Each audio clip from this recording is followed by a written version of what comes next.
Алматы қаласында жойқын жер сілкінісі болған ба? Алматы сұлу таулардың баурайында орналасқан, табиғаты көркем қала. Бірақ осы сұлулықтың астарында үлкен қауіп те жасырынған. Өйткені Алматы сейсмикалық тұрғыдан ең қауіпті аймақтардың бірі.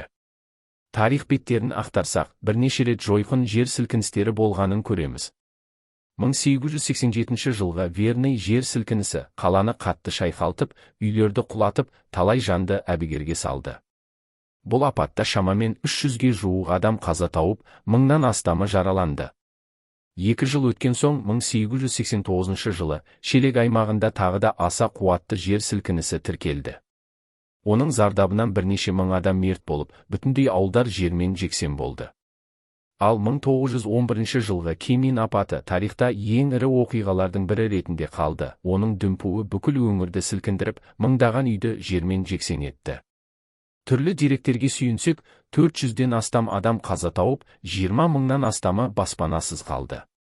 Бұл апаттар тегінен емес. Алматы ұлы жоталардың етегінде, белсенді қырларға өте жақын орналасқан.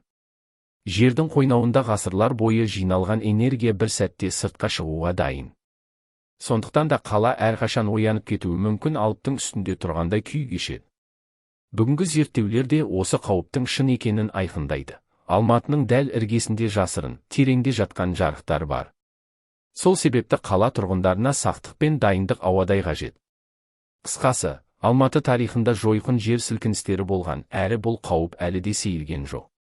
Табиғаттан үстем түсе алмасақ та, алдын ала қамдану, дайын болу әрбіріміздің қолымызда.